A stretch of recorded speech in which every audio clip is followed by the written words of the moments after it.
Hi, Vincent Hall, and welcome to another episode of Anyone Can Draw, Paint, and Create. If you remember, the last 2 weeks we've been exploring portraiture. First, we did the continuous line portraits, which look something like this.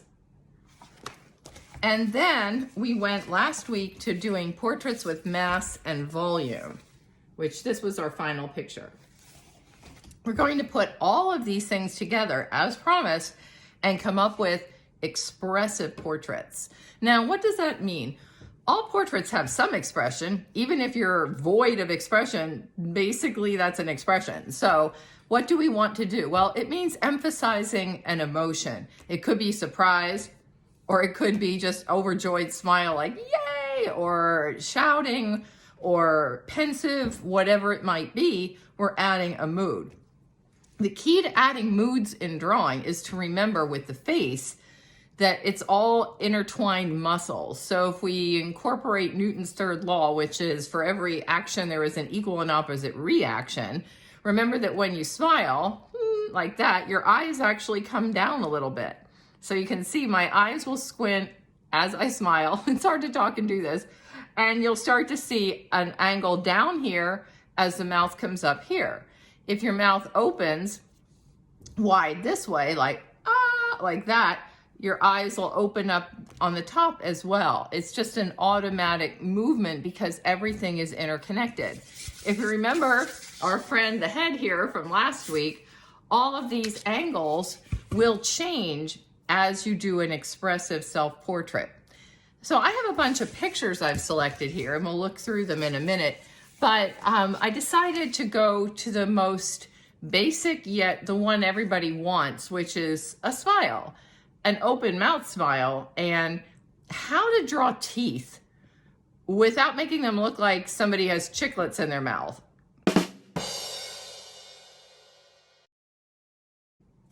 Yeah, that's a thing that happens. And you know, when we were kids, I know my friends and I, we used to take the chiclets and stuff them on our teeth and think we were very hysterical. Our teacher didn't think so. But your drawing isn't going to appreciate that kind of a tooth either. The idea of teeth is to under-represent the teeth, and by doing that, you'll get a very natural and realistic smile. What that means is don't draw every tooth. Unless you're doing a Grey's Anatomy drawing for dental school, we don't need to know how every little tooth is shaped with the lines. Art is about suggestion of form, so we're going to suggest the teeth are there without drawing every little tooth. But enough of that. Let's get started and see which picture we're going to work with.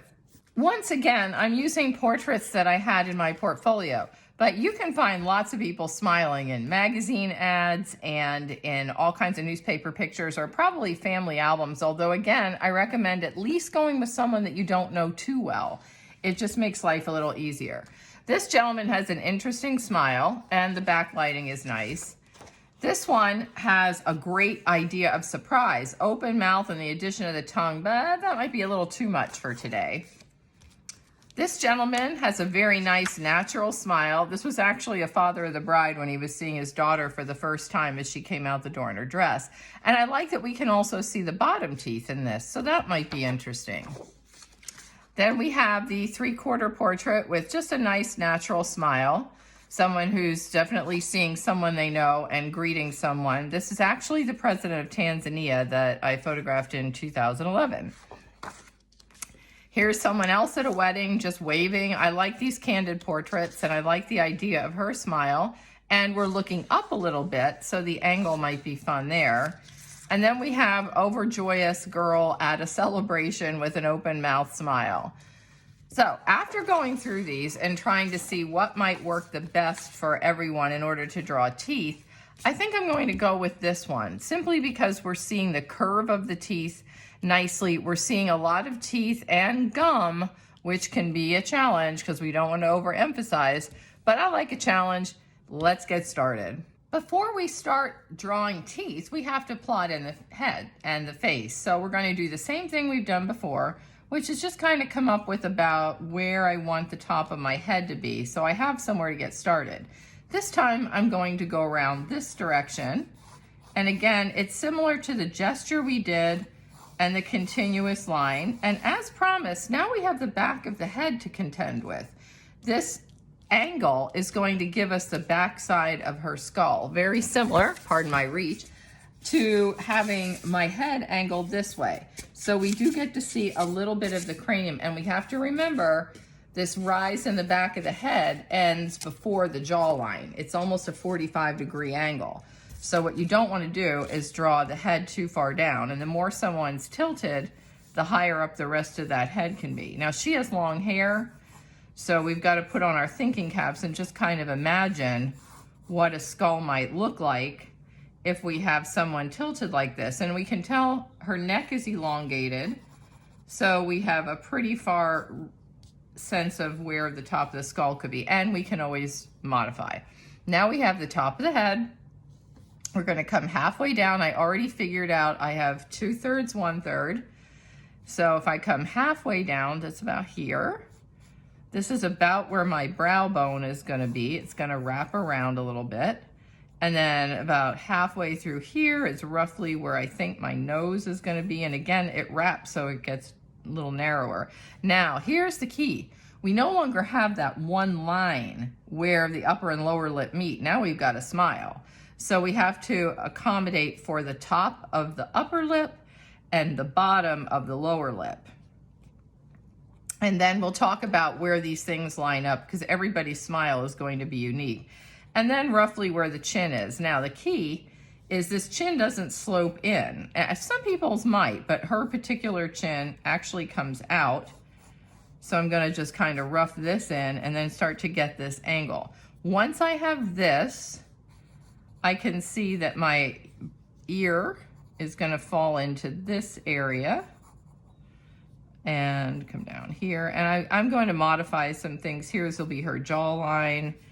And then I'm going to move my neck over a little bit and just use my handy dandy eraser to get rid of some of the extra lines that we have here, because we don't need all of this and certainly not all of this. Once I have the basics, now I'm going to go back and do just what we did before and draw the shadows. She doesn't have a lot of shadows because this happened to be a photograph with a flash. So I'm going to take out some of these lines. So I'm just going to readjust proportions because everybody's nose is different. And I'm just drawing the outline here, and there's a little shadow on this side. Then here's where her mouth comes out. And we have to watch where the middle of the lips are, and her mouth comes out pretty far on this smile and then comes around and then really juts back up. So we're really seeing a very short edge. Here's her two front teeth. We're only seeing one of the other teeth. Don't try to draw the front view of a mouth if the face is tilted. And on most expressive portraits, the mouth is going to be tilted because you're capturing someone mid-expression. Okay, we go there. Now we have this. We're gonna just kind of try to draw this shape here that we see and come back in here. And then her neck is here, and there's also an interesting shadow from her hair. So there is more neck, but we have to draw the hair on this particular portrait because her hairline is going to give us a lot more sense of where the portrait's going. Comes down here, and then her hair comes way out and down, and then here's this shadow for this part of her hair. I'm not going to bother with the hand. Hands are something, we've done hands once, we'll do them again, but today it's all about the portrait and not so much about hands, although hands can definitely be part of an expression. And then I'm just going to go back in and do some other quick corrections just so I can get the shape of this head. Here's another common problem people have. They know the forehead slopes back, but when you're doing a 3/4 portrait, it's usually a straighter line here, and then you get your hairline coming. In this case, her hair's going off the page, and that's okay. Now, to block in the eyebrow, we're just going to draw, she has very thin eyebrows, so unlike last week, we're drawing that in, and now I'm going to just block in this plane on the face as I see it. And again, this one's calling, that eraser. For a lot more eraser lines just to get this started. There we go. And we're gonna do the shading and volume on this, so that's okay. Now, the other thing is I'm looking up a little bit at this person. So her eyes are going to slant. Remember the equal opposite reaction. These are not straight on eyes. Her eye itself blocks in a very interesting angle. And we see a little more here than what I left for. These soft pencils have a mind of their own when it comes to getting the lines in correctly. And then this eye goes here, here. And yes, it's gonna look a little scary to start because we're dealing with interesting angles that aren't what we normally see. On a 3/4 portrait, the eye disappears into the nose. And then we're just trying to get the general sense of the blocked eye. And if all goes well, this is gonna look a little bit scary right now because you're going to be like, holy smokes, what's happening with this drawing?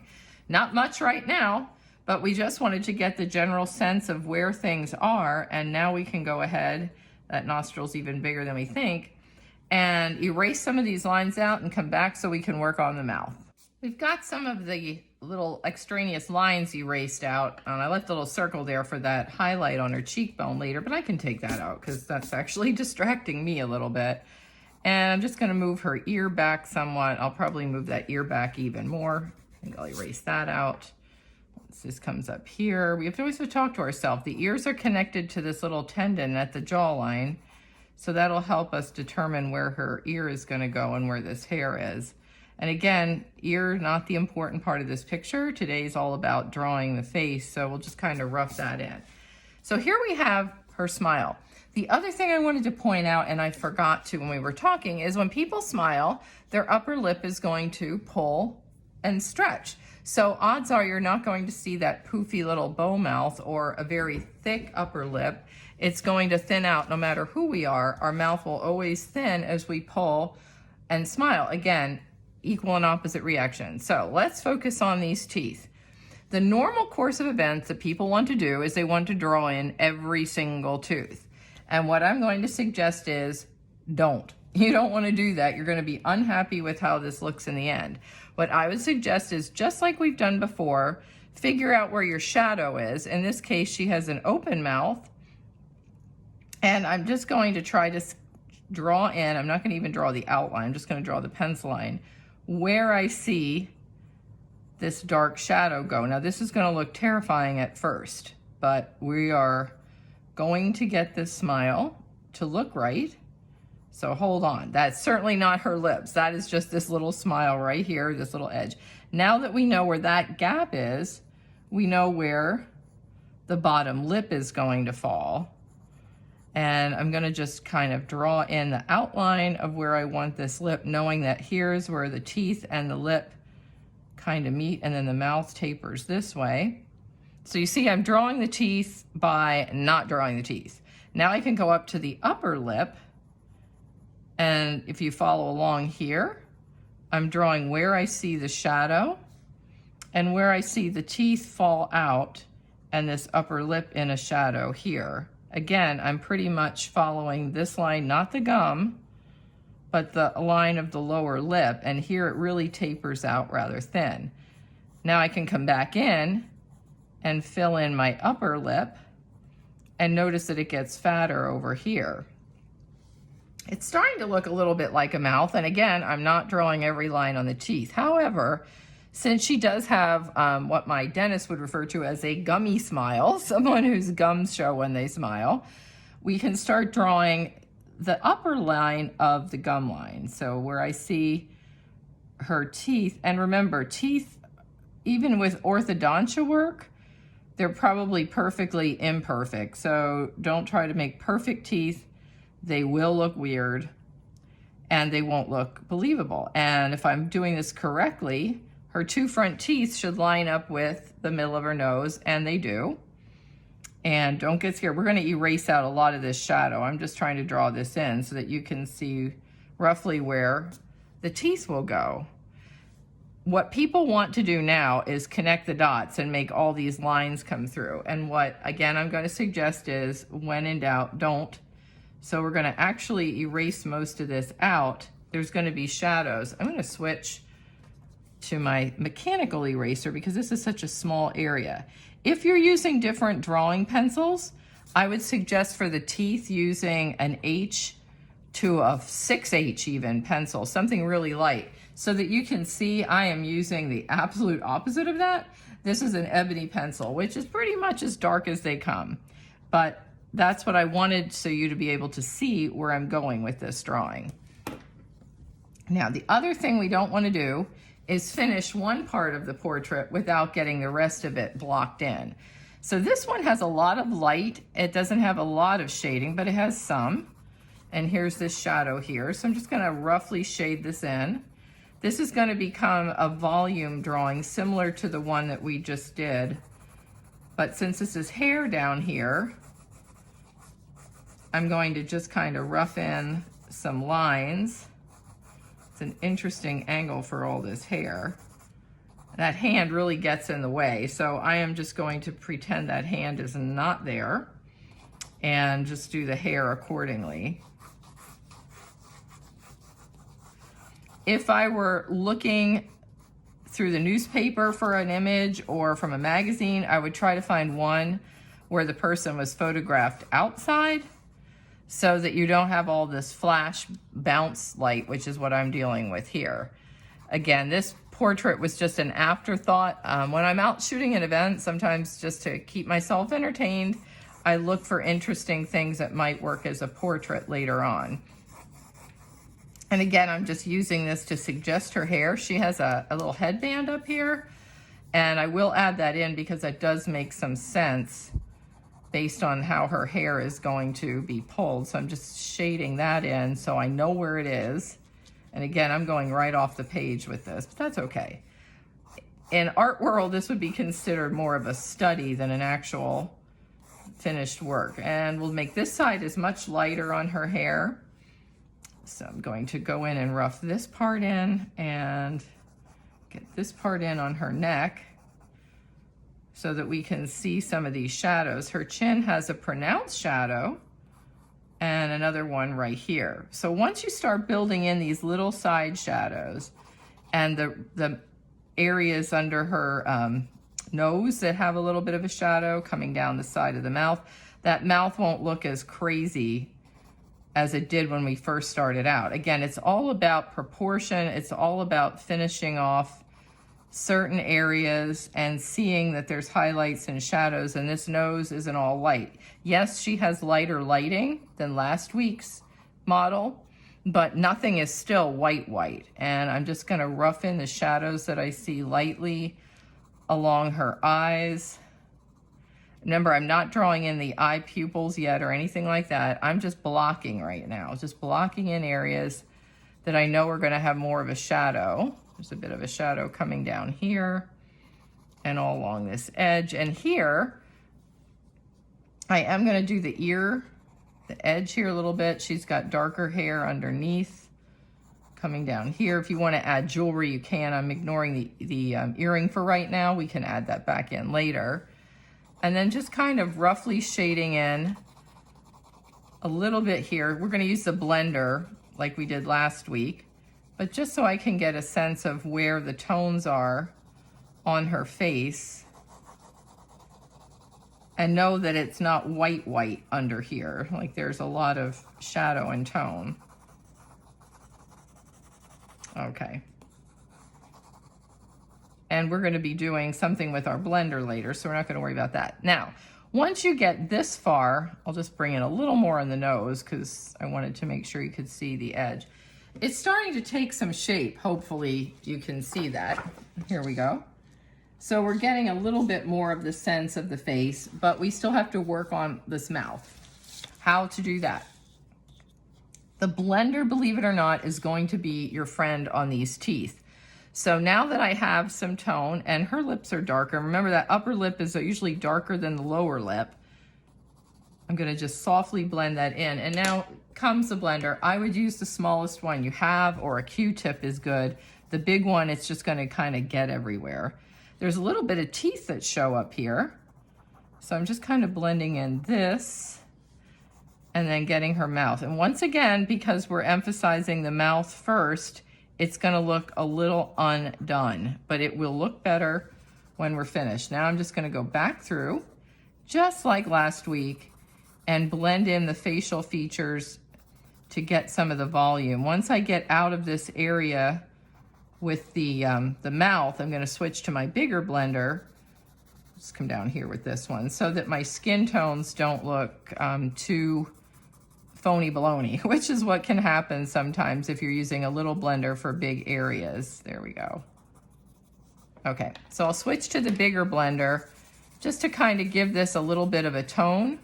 And then again, of course, we're going to use the eraser too. But since I'm using white paper, the white of my paper is going to be my highlights. And I'm going to use the blender for everything else. So it's going to get almost like another charcoal drawing. But I'm trying to keep this simple so that you're all able to follow along with just a sheet of paper and one pencil. I have not changed my pencils. Those of you in the drawing class that have already amassed a bunch of materials, by all means, use what you have. Because I know some of you have amazingly complex art sets, and you can certainly use all those different pencils. They do come in very handy. What we have now are teeth that are sticking out, and I'm going to use this just to kind of block in those gums, but everything is still white or dark. So now what do? It again is starting to look like a little bit of chiclets going on.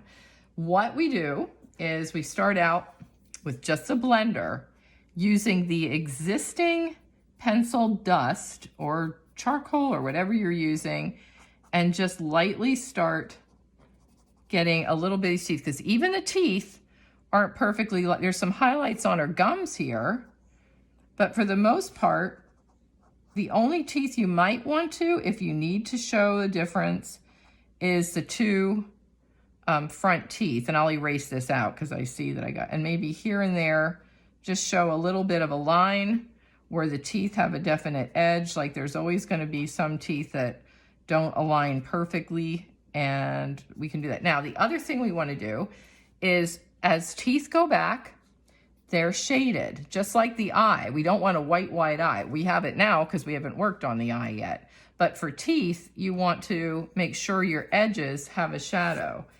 And then once we do that, I'll go to my pencil eraser for this one. Remember that fun little eraser that I found at Michael's? A pencil eraser. Because you can draw with the eraser really easily like this. And you can see here, I'm getting that little bit, and then I notice where there's more of a shadow. So you can use this to go back and forth and correct. Like we have very little of those bottom teeth showing, and you don't even want to try to draw any of the teeth down here. It's just the essence. Then just get that little highlight here, little highlight here, and then there's always a little bit of a lighter area along the top part of the teeth here. So again, I'm drawing these out.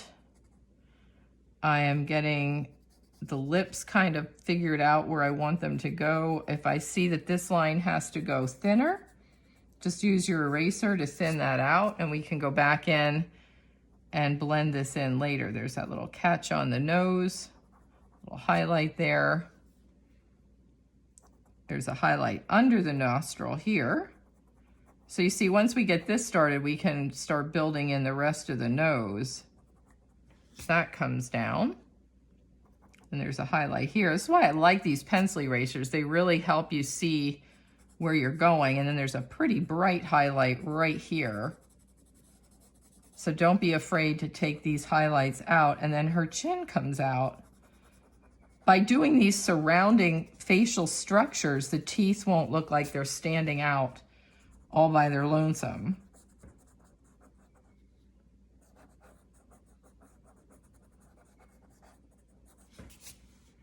And then right here, just to get the sense of where we are with that face. And then I can go back in and reestablish my shadows where I had them before. Now, when your teeth or your smile is a dominant feature, unlike what we've been doing before, we don't want to overdo the eyes because you only want one feature to really be your dominant. So for the eyes, I'm just going to take this pencil and make a thicker line where I see her eyelashes. I'm not going to make them look as dark here. She has a lot of makeup on, but we're going to kind of knock that down a little bit. And then I'm drawing in her eye. And I'm noticing the catch light is on the outside of her eye this time. And all this is shaded in. Now I'm going to go back and erase a lot of this out because I don't want her pupil to overdo it.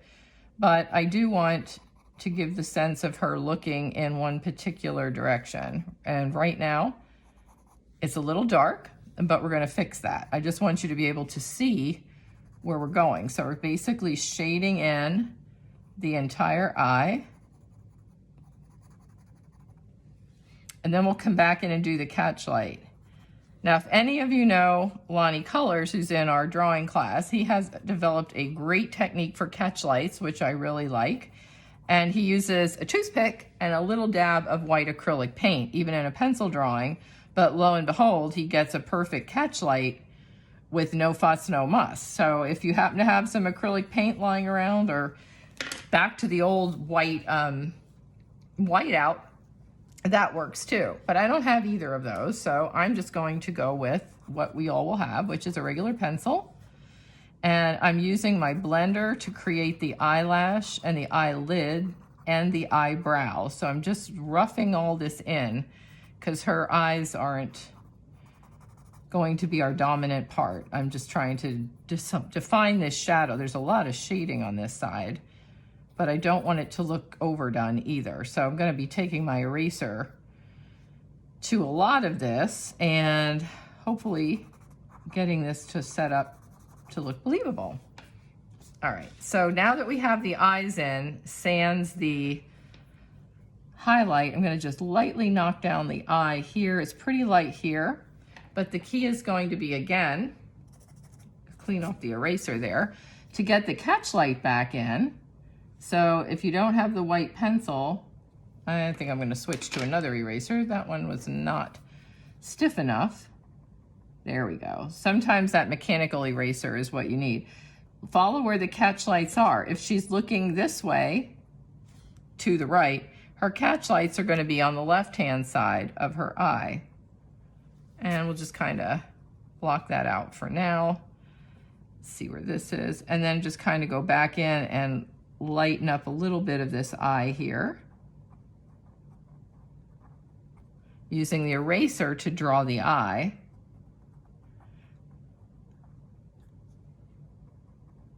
That way it's pretty subtle.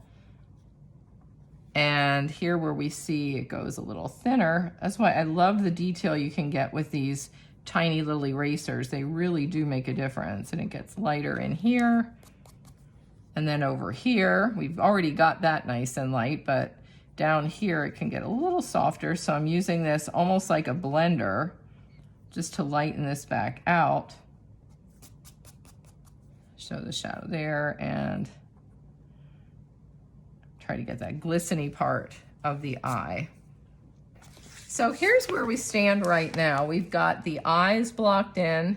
Hopefully there's not too much of a graphite glare here, and the teeth.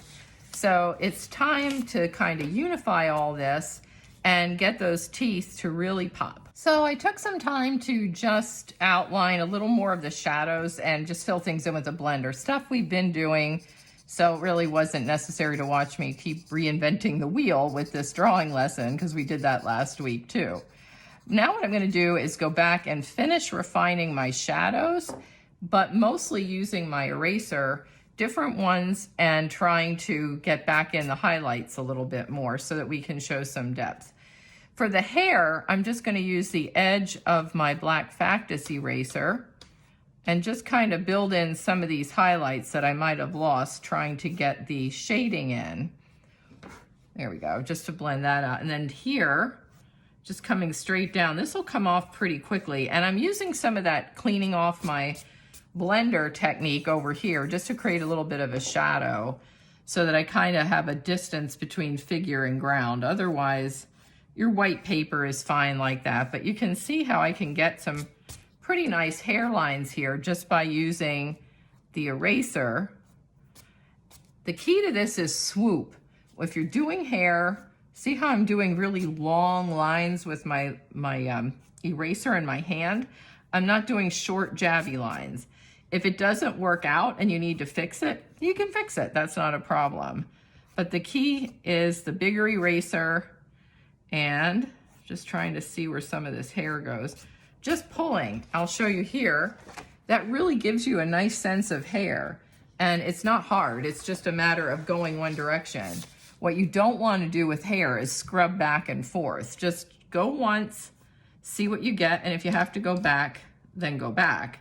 But as you can see here, let's see, we'll try one more, kind of goes this way. I have to get a little bit more that way. And then just some more coming down here. Just going one direction and then letting the eraser do the rest of the work. Now for the face, I'm gonna go back to my mechanical eraser just to get the super highlight on the nose.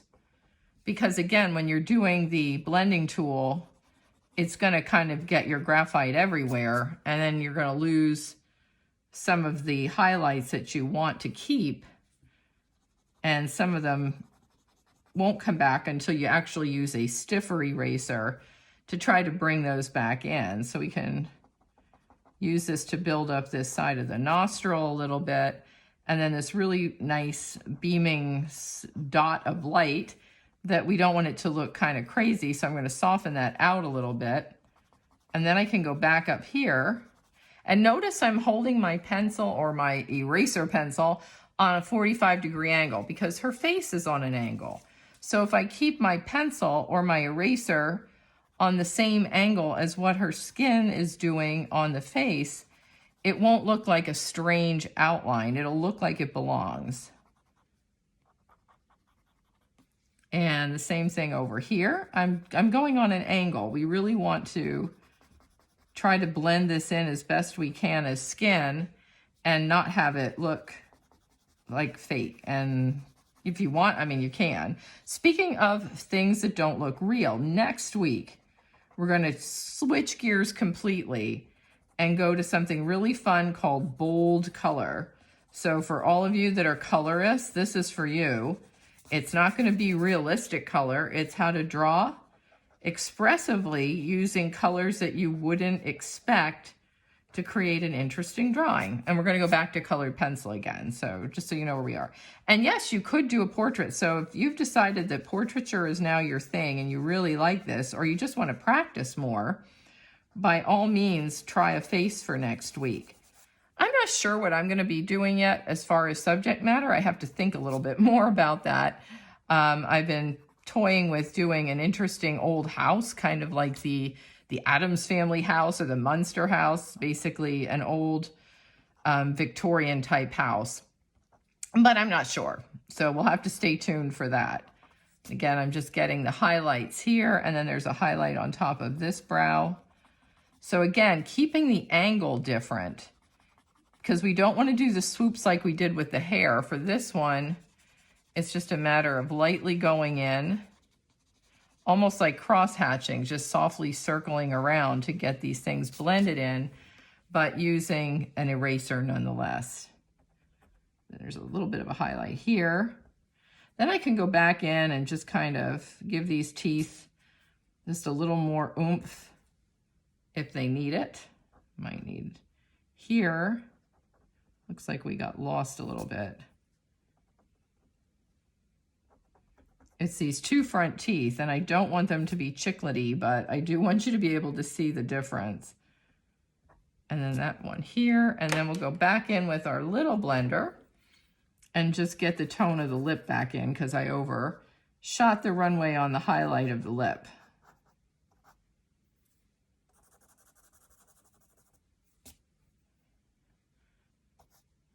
And let's see, oh, it's always fun to look at things and then realize what you need to fix. So here, I just need to erase out these teeth, bring them down a little bit more because the lip took over too much of those. But you can see I'm keeping it relatively nondescript, just trying to softly get those shadows in for how I see the teeth. There's a little bit more of a shadow here where the gum line is before we get to her lips, because the lips are darker here. So just kind of soften that in again. And then take one last pass with our dark pencil and really emphasize this dark shadow along the right-hand side here of the mouth. And there's a little bit more of a edge here.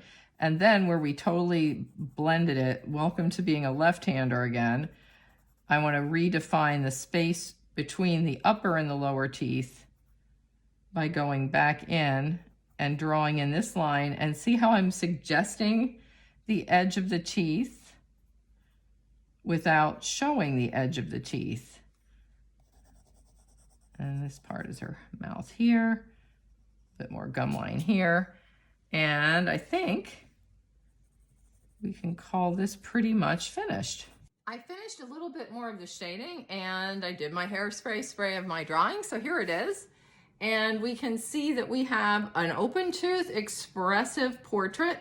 Similar, not exactly the same as a photo, but again, sometimes you have to reinterpret things. I really enjoy erasing hair out. I think it's fun to show the hair by getting rid of the strands rather than trying to draw strands of hair, and that can be a challenge. And notice on the mouth here, as it tapers back, there's just ever so much an idea, or I was going to say expression, but the idea of each tooth, but it's not actually there. I'll get really close so you can see what that looks like, and I'll get a close-up of this for the slideshow that follows. But again, with teeth, it's all about under representing each tooth as you see fit.